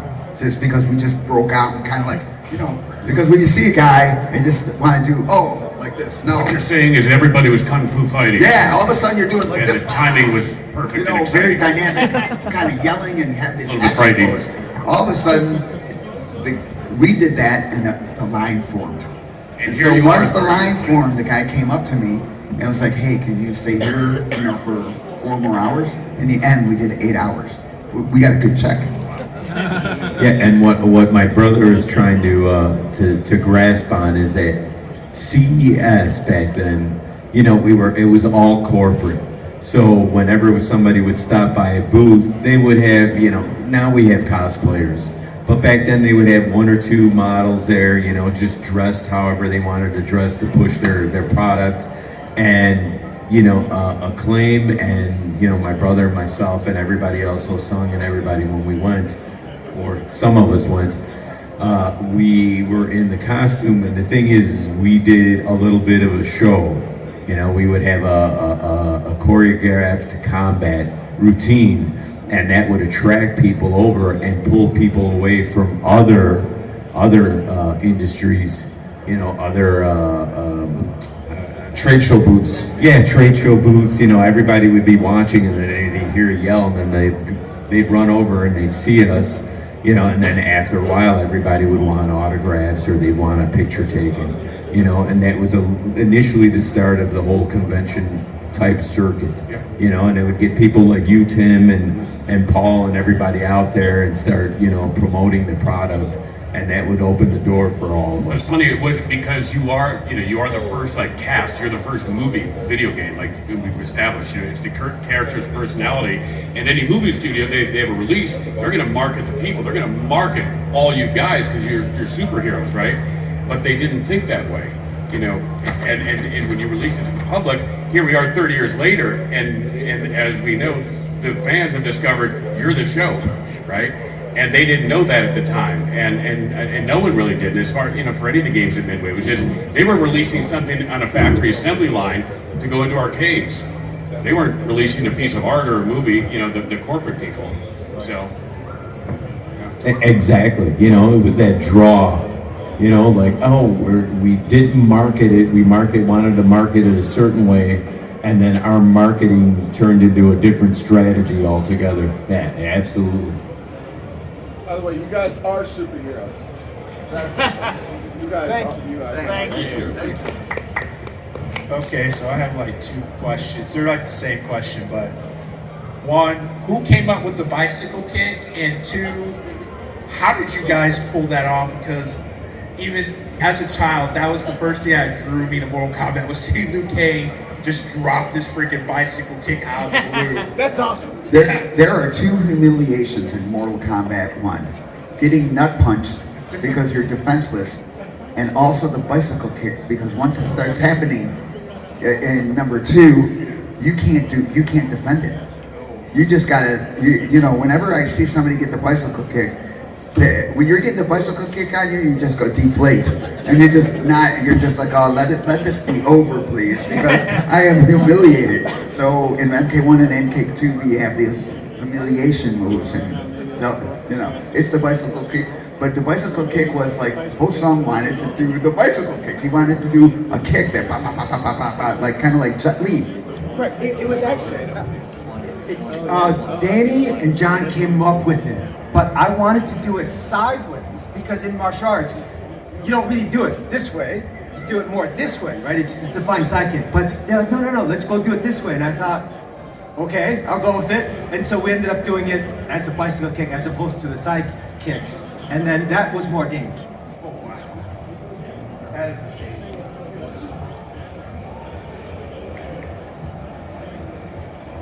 First of all, thanks to all of you for coming out. It's been amazing to. Thanks, Raiden. Yeah, thank you, Raiden. Most Yes, I was named after Carlos. The character race. Yeah. My dad named me after his favorite Mortal Kombat character, and naturally. What about the spelling? But anyway, thanks to all of you for coming out. It's been amazing to meet all of my childhood heroes. It's truly special. But I'm curious, Brian mentioned it earlier with the Shao Kahn costume and Carlos with his Raiden hat. How many of you still have your costumes? I still have Quan Chi's boots, which are actually, are they mine now, Carlos? Because I got them from you. Can I do whatever I want with them? Wait a minute, did I give you those? I have product development. They were your brothers. They were your brother's military boots. The Russian boots, I still have them. Oh, you do? Yeah, can I sell them? Yeah. Because I need Now, some those money. are yours, bro. Those are yours, but don't sell them, because Don't then I get 85%. No, I still have them. I still have them, but that's pretty much, let's see, I think that's all I have right now. Later on today, either today or tomorrow, we're going to be presenting Jasper with Raiden's sash. So it's a museum piece. Otherwise, it's just sitting in my closet collecting dust. Well, I'll take it. So he will have and he's a big MK fan, and you know, he flew all the way here from the Netherlands. So, you know, along with that stuff is you know, let it go with a fan is better than being in my basement or Carlos just putting it in a closet in the back somewhere. No, to add to that, brother, no, I want to add, that's my brother's black sash, and I think it was from 7-Star Praying Mantis, you know, and I was there when he got his black sash, because it was I think it was about a half-hour, 45-minute test. He had to hold a horse stance for, what was it, 10 minutes? Yeah, and do a bunch of other, you know, things back in the fight. Yeah, exactly. Yeah, and this is back in the 80s, mid-80s, probably early to mid-80s. And the thing is I did not have a black sash, and we didn't, once again, this is one of those things. Holy shit, Raiden needs a black sash, and my brother's like, oh, just use our black sash, you know, that I got promoted from. So it is very sentimental, and you getting that is a part of history. And it's not only a part of history for MK, but it's a part of history of the Pesina background, you know, in getting, you know, and learning, and also going through the hardships of martial arts itself. It's not just like, hey, we're just handing you something we bought. This is something that's been in the family because of his hard work and his determination, and then it was in Mortal Kombat. So more importantly, it's more important because of his achievements. So it's more of it is like a piece of gold that you just found. I feel like I need something to give. Jasper, I'm sorry, but I have my costume and you're not getting it. I gotta say, so I do have the original hat, and unlike some of the guys, it's in a really safe space. It's in a box. There's like a spotlight on it. It's like being in the Batcave. It's one of those things. It's really cool, let me tell you. Anyway. I have my size from the game, so. You used that actual sign in the game? I use this actual sigh in the game. Oh, wow. The sigh that's near my eye. Wow. How much you selling them for?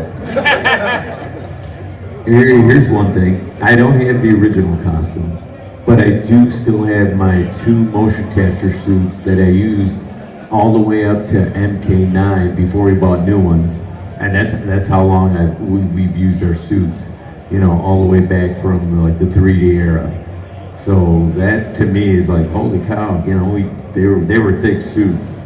And it's like Ho Sung said, I mean, it's obviously he had it was harder for him because that latex is really thick.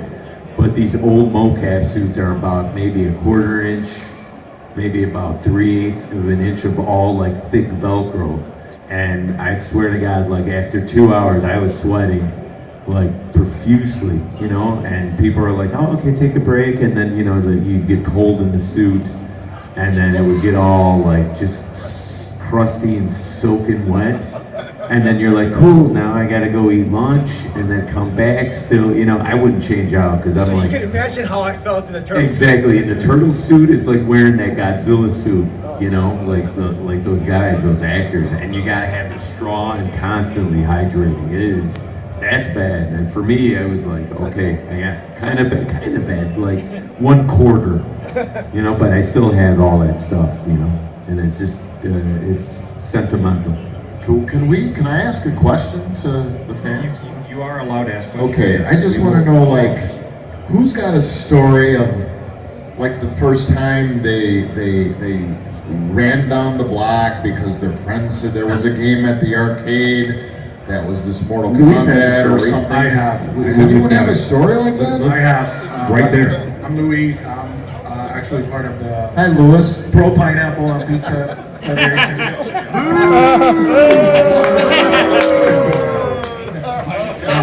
I actually was going to ask a question, but I'll tell a story on how I found out about Mortal Kombat. Can't hear you. Talk a little louder. Can you hear me better? I think it's kind of breaking up there. All right, so back in Puerto Rico, my mom took me to this pizza shop, and she would sometimes she would give me a quarter and say, okay, now you finish your pizza, go ahead and play the video games. And she gave me a quarter, and I remember walking up to the Mortal Kombat arcade without knowing what it was. And I start playing, I pick Johnny Cage, and I'm like, this is the greatest thing ever. And all of a sudden my mom comes to pick me up, and Kano's ripping my heart out while I'm playing. And my mom said, oh no, let's go. She grabbed me out of the Luis, how old were you again when you played this? I don't. What'd you say about? I was 10. Okay. 9. I was 9. Wow. Yeah, I was 9. And I guess it's crazy to think, you know, because we have people from the Netherlands, we have people from everywhere. And to look at you guys, everything that you've done for us, it's incredible. Just growing up and thinking that we're part of that. We're part of a game that feels more than a game. It feels like a story, like we're getting to know these characters so personally. But it's also a story about friendship, and my question was more in the lines of, if you could go back in time and relive a moment where you filmed the game or where you spent as friends, what would that moment be? I guess that question's for everyone. My moment would probably be the fact that, you know, the day that we found out that we were going to work on a motion picture together, which was the Teenage Mutant Ninja Turtles, you know, everything that led up to us working together on, you know, a movie, like an actual film, you know, that was a lot of hard work through, I'll say, you know, Sung Pak is one of our friends we've known forever. He was a grand champion in the United States during that time. And I'll take you back to the day when Daniel, myself, and Ho-Sung, we were training near Ho-Sung's home in Chicago. And we got tired, and so we went back to Ho-Sung's house. And we just kind of chilled for a little bit, and then we changed and we were gonna go eat.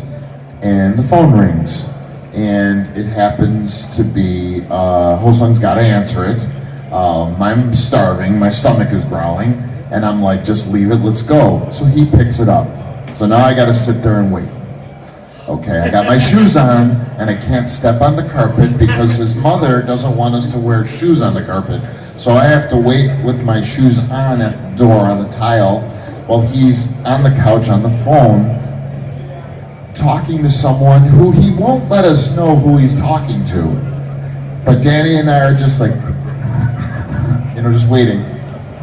I think a half an hour went by, and we're like, who the hell is he talking to? He gets off the phone, he puts it down, he looks at Danny and I, and he goes, you'll never believe who that was. We're like, who? Let's go eat, I'm starving. He's like, that was Pat Johnson. He's the stunt choreographer from the Karate Kid.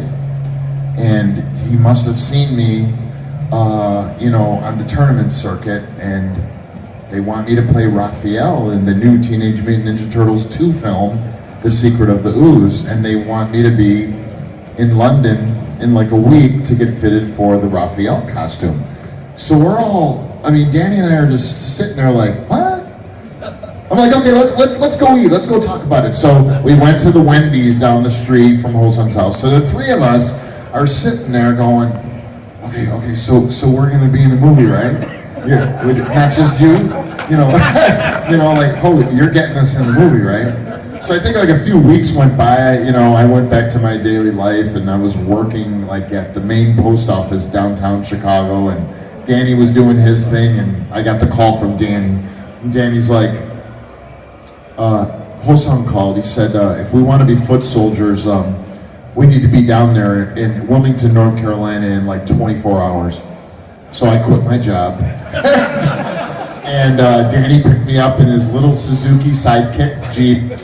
And Danny and I drove, I think it was like 22 hours through the mountains to Wilmington, North Carolina. And these were the days where there was no cell phone. So, you know, we get close to wherever this hotel is where Ho Sung is. And we gotta get quarters out. We gotta go stop at a payphone at like 5 in the morning, put the coins in, call the hotel, say, can we have Ho Sung Pak's room? And then he answers, and then Danny gets, you know, the information of where we exactly have to go. So we pull up at this little motel. Ho Sung opens the door. He looks like he's tired. I'm like, you're tired. We're tired. We've been driving 22 hours. So we walk in there. I don't have the seniority, so I sleep on the floor. And Danny gets the other part of the bed. We slept for like an hour. Ho Sung says we have to be at the studio at 7 a.m. So I'm like 22 years old. This is my birthday. And this is like going to a movie studio for the very first time with two of my best friends. And we're about to work on a major motion picture for the first time. So I know this is a long story, but the fact that that's like the beginning of us being able to like do stuff creative together. And you know, and Mortal, this was all before Mortal Kombat. But to be able to work together on a film and to be on set 12 hours a day, you know, I don't even care about the time. It's just that we were Ho Sung's able to like, you know, now, you know, on a stage, you know, in film, you know, do what he's been training to do, you know, and then he went on in the future to work with Jackie Chan, and that's friggin' awesome. You know, he's a talented one, the one that we look up to, and you know, Danny was my first Kung Fu teacher, so I'm working with him too. And this is, like, for me personally, it's great. I'm working with two legends, you know, and I'll always remember that was, you know, so, you know, and I'm not just saying this so you buy me a steak later. No, I just did it. No, but just the memory of working with these guys, and, you know, I love it, and I'll cherish that forever, so. That's like one of my good memories. I might have went off on a tangent, but I hope that it was a nice thing. Nice story. Look, I'm crying right now. I'm crying inside. Are you really? No. But friendships, like you were saying, it's like, these are true, you know? Here, and I just want to go just a little bit more into that. Okay, so these guys did Ninja Turtles. Did you break your foot again? Okay, if you want to go down this road, okay. I didn't do Ninja Turtles 2. My son was born at the time. These guys went off and did it, so that's fine or whatever. And then I'm watching these guys freaking doing Ninja Turtles 2. Anyway, so now Ninja Turtles 3 rolls around, and you know I want to be a stuntman. So Tony missed out on Ninja Turtles 2 and Mortal Kombat 1. Only Tony could do that. Okay, but anyway, so no, but I gotta get this out here. So Ninja Turtles 3 comes around, and I want Ho Sung to tell the story, but this is you know, I give these guys a lot of crap or whatever, but this is how much I love this guy. Because, okay, so Ninja Turtles 3 rolls around, and I'm hired as a stuntman. But Ho Sung goes to bat So Tony's like, can you please get me a Ninja Turtles street? I'm like, of course. We're friends. And we would do that for any friend. But Tony is very talented. So I knew if one of the turtles went down, and they go down, trust me, nobody lasted the whole, none of the turtles lasted the whole film. Hold on, let's not get anything twisted here. So, the only one. But, so Tony is very talented. And I knew that if Pat Johnson saw him, that he would be picked as one of the turtles. So I said to Pat, I said, can you please take a look at Tony, because he's as good, if not better, than the other turtles. So he took a look at Tony, and I believe that week, one of the turtles went down, and then Tony took one. Yeah, but this is again one of those opportunities that, yeah, we're pals and we're friends or whatever, but without Danny, I wouldn't be here. Without Ho-Sung, that opportunity wouldn't have came up. And this is who we are. This is when, at the end of the day, we're brothers, brothers and sisters that look out for each other. And I think that's one of those things that why 30 years after the game, 40 plus years that we've known each other, it still comes across. This is who we are. So thank you, Ho. Thank you. This guy. He deserved it. Ho-Sung is the best. That's all I'm gonna say. Well, I'm gonna add to that, Tony, because you just mentioned like Taylor being born, and just to understand that Taylor is part of the MK franchise, because I had Taylor Choi Marquez come in and do a lot of work for us, and I would have him because he's so close to, obviously it's his dad, and I would say, hey, Taylor, in this shot or in this cinematic scene, I want you to be your dad. Meaning, hey, you're Kung Lao this one, because obviously he has the same mannerisms, and Tony's just like the old school Kung Fu guy who's like, Taylor, you gotta be the best. Or you have to be better than me. Sometimes he's like that, But Taylor's very talented, and he's also part of this MK franchise. And I didn't use him because, it's, doing a favor for a friend or whatever. It's just because we're all family. And if Taylor sucked, I'd be like, no, he's not coming in. I don't want him hurt. But Taylor puts 110% into all the stuff he does. So that's why I have him come in, because immediately we have this relationship. We know each other. We know each other's style. And you're able to, like everybody up here, when we all talk and we all had to do some type of motion or some type of characteristic when we were working with Daniel, working with Ho-Sung, and we were shooting the 1 and 2, we could each relate to each other and say, hey, throw your sidekick like this, do it more Bruce Lee, or do it like Jet Li, do it like Jackie Chan, or do it whatever. But all they have to do is say, throw this way, and that's it. And we understood each other enough to know we were like psychic at some point. And with Ho-Sung doing that for Tony, it's one of those things that shows that type of friendship where it's like, because we were all competitive with each other, but we wanted each other to be the best for ourselves, that's why that things like this happen. Carlos, I have to ask you this. You mentioned Taylor. I have seen on the internet with my own eyes Taylor in the Kung Lao outfit. I want to know, is that the imagery that was like a test for maybe the younger type of characters for a new Mortal Kombat game? What was that for when Taylor was actually in the Kung Fu outfit? Was that, what was that supposed to be? You can answer that, Tony, right? Because I've seen it, but I never knew what it was for. Oh, that was when they were doing the Mortal Kombat remastered or whatever that was called. It was a game that they were working on about 10 years ago that they're gonna redo the first 3 Mortal Kombat but shot in HD. There's so many things that everybody learned in those first games that somehow these people thought, oh, we don't need to, we don't need any of this knowledge. We can do it ourselves. And you know what? You guys never seen Mortal Kombat HD because they need this kind of knowledge in order to get it done. But those were those test images. Was Taylor the only one that was dressed for costume or character? No, so they were there had- other people too? They dressed everybody. They shot everything. They shot a new Sonya, new Liu Kang, everything like that. Not a new So- Kano though, right?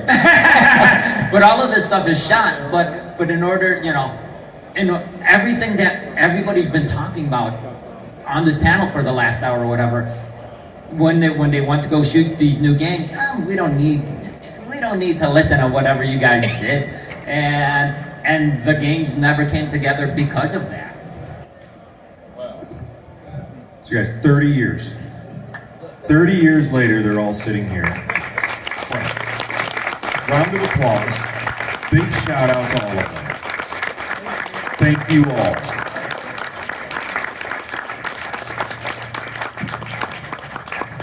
If anybody wants to meet or greet with them, you can meet them at their booths and throw them even more questions, especially Tony.